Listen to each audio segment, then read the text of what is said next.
John Archer here, guys. Hey, I wanted to touch on a topic that my friend and I were talking about today, and that is the difference between crypto market, stock market, forex market, metals market, and all these different things, and how they're correlated and how they're somewhat different. And this is from the crypto point of view, right? So let's back up over a decade. Bitcoin is coming on the scene. Very few people know about it. The blockchain is very new. Very few people understand it, are talking about it. It becomes a new asset class. Bitcoin is a couple cents. It hits its first and second bull run, goes up to $12,000. People are still going, it's a Ponzi scheme, blah, blah, blah. Okay. Fast forward to where we are today. Bitcoin is $91,000.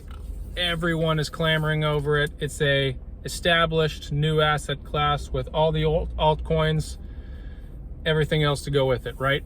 Okay. There is X amount of money in America. There's X amount of money in North America. There's X amount of money in the world, and there are X amount of investors called human beings.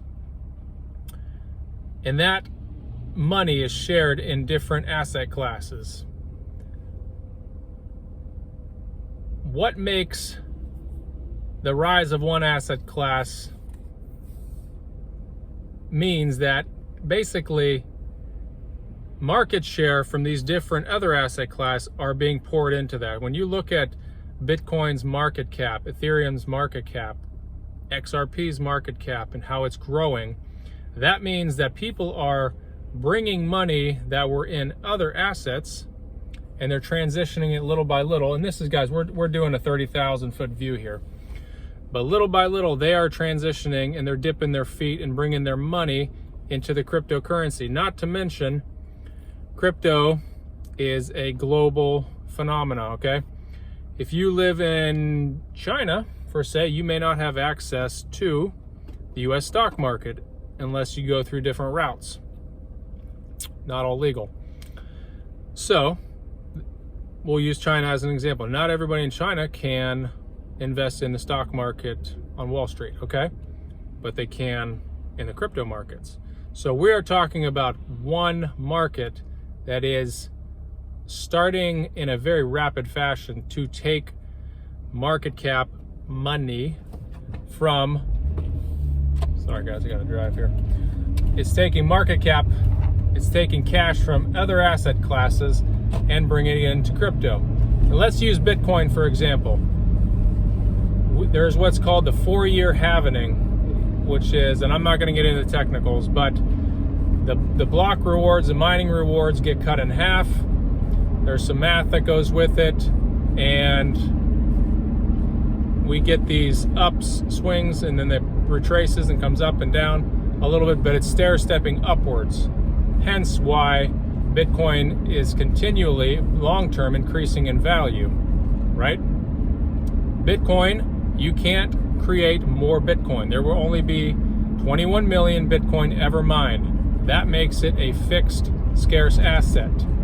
Hey guys, there's very few things in the world that you can say that about. You can mine more gold. It takes a lot of energy and it's expensive, but you can mine more gold. You can print more stock shares. That's a fact. There is no necessarily limit to how many stocks are printed for Apple, Tesla, whatever. It is not a scarce asset. The value is there, but it can also be taken away. Dollars can be printed, right? We all know that the US dollar, as well as every other fiat currency, is being printed out of control. So, take that mindset for a minute. If you know that your dollars are decreasing in value, just go to the store if you don't believe, then try to buy something. It is wise, and many people in many nations are doing this. They are saying, okay, with inflation, my currency is deflating or inflating. The purchasing power is going down. and yet I can't keep up with it because my currency is also devaluating at the same time. So if I invest in the stock market, how am I going to make returns that outpace inflation or the loss of purchasing power. And it's very difficult to do.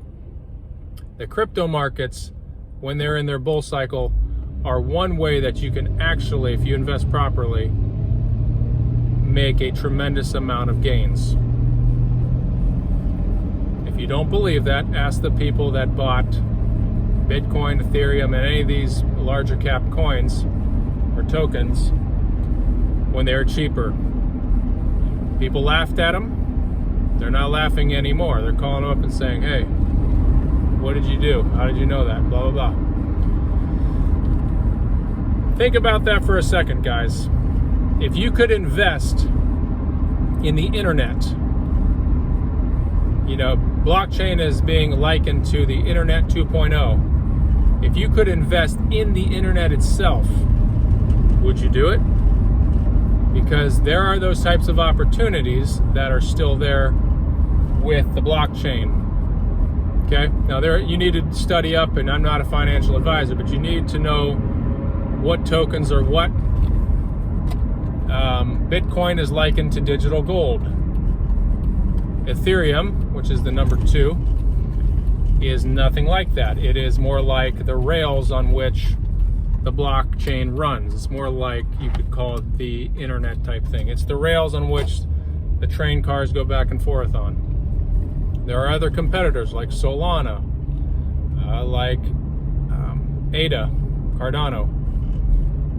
Different ones out there that are competing for that space. They're not all the same. You have Hedera Hashgraph, which is not even blockchain. It's a different type of ledger system.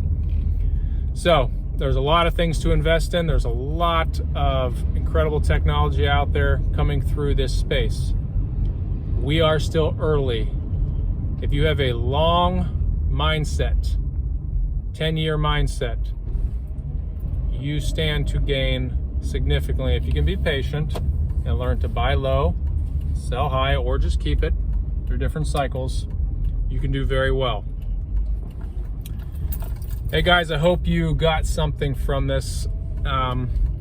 Interesting conversation I had with my buddy today.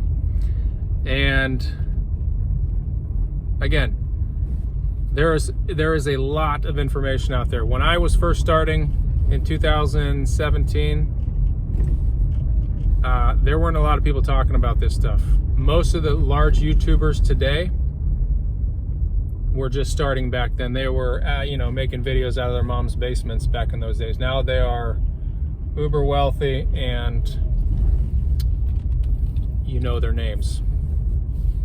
So, anyways, guys, Sean Archer here. TIA, this is America. See you on the next video.